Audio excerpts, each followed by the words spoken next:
कुरान की आयत है सूरह बकरा की सूरह नंबर 2 आयत नंबर 221 में अल्लाह ताला फरमाते हैं कि आप मुशरिका से शादी नहीं कर सकते जब तक वो ईमान न लाए।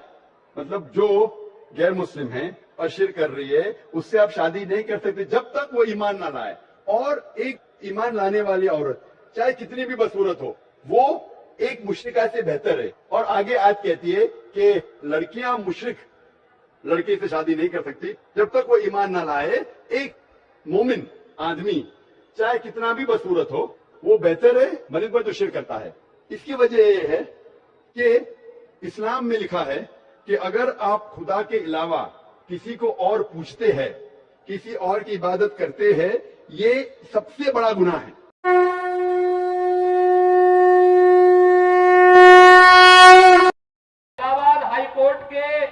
हाई कोर्ट ने एक आदेश दिया है कि धर्म परिवर्तन के लिए शादी ब्याह के लिए धर्म परिवर्तन आवश्यक नहीं किया जाना चाहिए, इसको मान्यता नहीं मिलनी चाहिए।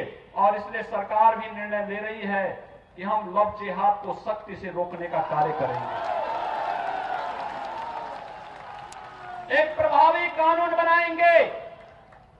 छद्मवेश में चोरी छुपे, नाम छुपा करके, स्वरूप छुपा करके जो लोग बहन बेटियों की इज्जत के साथ खिलवाड़ करते हैं उनको पहले से मेरी चेतावनी, अगर वे सुधरे नहीं तो राम नाम सत्य है की यात्रा अब निकलने वाली है।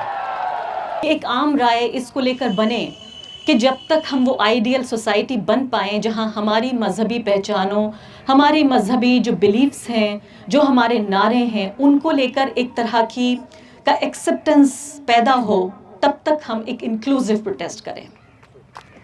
और ये प्रोटेस्ट भी हमें उसी सोसाइटी की तरफ ले जा रहे हैं जहां हम सबको शामिल करेंगे।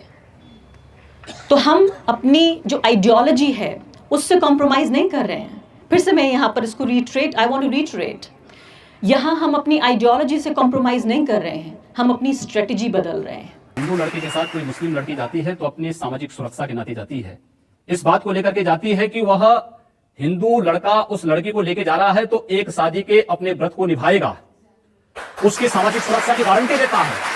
क्या इस्लाम इस बात की गारंटी देता है? नहीं। वहां उनके साथ वहां पर एक जो हो रहा है इसके पीछे तो बहुत बड़ा अंतरराष्ट्रीय गिरोह काम कर रहा है लव जिहाद के नाम पर।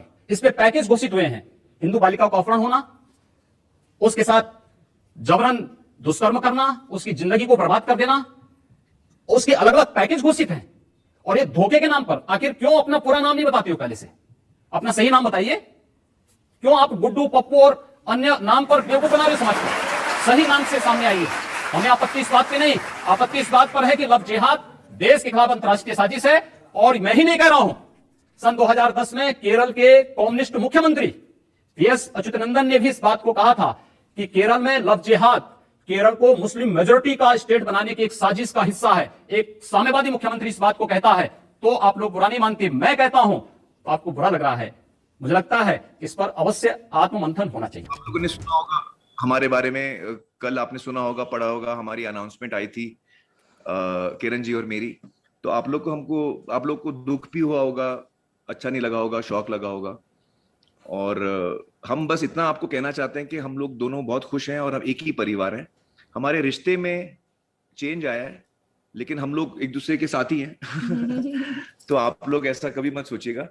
और पानी फाउंडेशन हमारे लिए आजाद की तरह है, जो हमारा बच्चा है आजाद, वैसे पानी फाउंडेशन। तो हम लोग हमेशा फैमिली रहेंगे और आप लोग हमारे लिए आप दुआ करिए, प्रार्थना करिए कि हम खुश हों। और बस यही कहना था हम लोग को। हमारी बच्चियां कल में 2 बच्चियां, एक मनमीत एक धनमीत, 2 बच्चियों का जबरन गन पॉइंट के ऊपर अगवा किया गया, उनका निकाह पढ़ा गया और 50-50 साल के आदमी के साथ पढ़ा गया। उसके बाद कोर्ट के अंदर बच्चियों के माँ बाप तक को जाने नहीं दिया गया। हमारे नौजवानों ने जब जबरन वहां लोग इकट्ठे करके प्रोटेस्ट शुरू किया, तब रात को 10:30 बजे एक बेटी जो है कोर्ट में से निकालकर हमारे हवाले की गई, मनमीत कौर, और दूसरी बेटी को अभी भी हमारे पास नहीं दिया गया। ये जबरन निकाह किया गया है, जबरन धर्म परिवर्तन किया गया है। नाजिया, आपका नाम क्या? विशाल। नाजिया क्या कर रही है विशाल के साथ? तू ये क्या लव रिवर्स लव जिहाद चला रहे हो तुम लोग? ठीक है विशाल, मैं कुछ बोल रहा हूँ, रिपीट करो। बिस्मिल्लाह।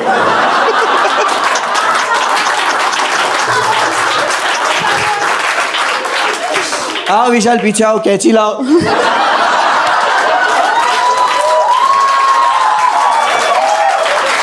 छल से, छद्म से, धोखे से कोई व्यक्ति अगर किसी बालिका को या किसी महिला को बहला करके उसके साथ शादी करता है तो यह अपराध की श्रेणी में आएगा, और ये हुआ है। ऐसी दर्जनों घटनाएं घटित हुई हैं उत्तर प्रदेश के अंदर। मेरे जो हस्बैंड है और हमारी शादी 12 साल पहले हुई थी। मैं बर्थ से हिंदू हूँ और उसने मेरे को वो टाइम बोला था कि नहीं आपको कन्वर्ट नहीं करने की ज़रूरत है। पर जब भी शादी के बाद मेरे को थोड़ा थोड़ा प्रेशर हमेशा रहा था कि कन्वर्ट करने के लिए फिर कभी भी मैंने कन्वर्ट करने के लिए नहीं मानी थी मैं कभी भी।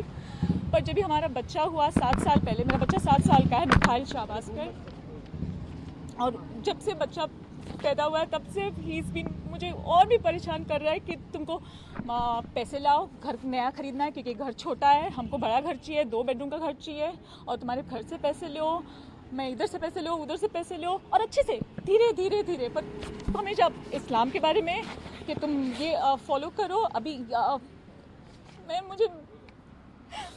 और अभी तब से चालू था इनका कि तंग करना हमेशा। मैं फिर भी जितना हो सके मेरी तरफ से मैंने किया है, पर इनकी और इनकी फैमिली ने मुझे बहुत तंग किया है।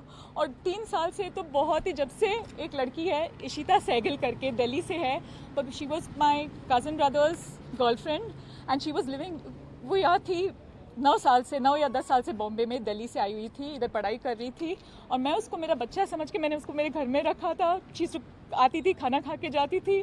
उनका कभी अफेयर 3 साल पहले चालू हुआ मुझे नहीं पता। तंग आ गई सुन के कि इस्लाम की वजह से कि मेरे को छोड़ा है। 12 साल तक कोई नहीं बोल रहा था, अभी इसको एकदम से याद आ गया है। मेरे बच्चे से मेरे को डिनाई किया हुआ है। मेरा 7 साल का बच्चा है, 4 महीने पहले मेरे बिना नहीं रह सकता था, अभी 4 महीने से वो मेरे को बोलता है कि मम्मी तुम्हारे घर में ना शैतान रहते हैं क्योंकि तुम पूजा करते हो, नमाज नहीं पढ़ते हो, तो इसलिए मैं नहीं आ सकता हूँ उधर।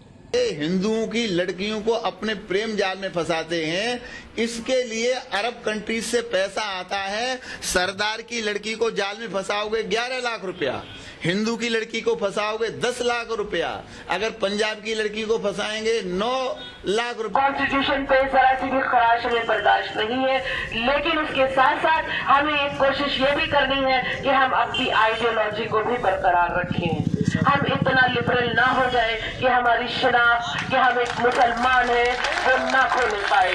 जिस प्रकार से ये निशंस हत्याओं का एक दौर चल रहा है लव जिहाद के नाम पर, ये बहुत ही शर्मनाक है, और इस्लाम के सभी बड़े मुल्ला मौलवियों मौलानाओं से लेकर के जिम्मेदार लोगों को इसको की खिलाफत करनी चाहिए। और कोई भी गुंडा, कोई भी एक शैतान हैवान व्यक्ति इस तरह से कोई हरकत न कर पाए, ऐसी भारत में कठोर कानून व्यवस्था भी होनी चाहिए। ऐसे दरिंदों को जल्दी से जल्द खुलेआम, मैं तो कहता हूँ सरेआम उनको चौराहों पर फांसी लगनी चाहिए।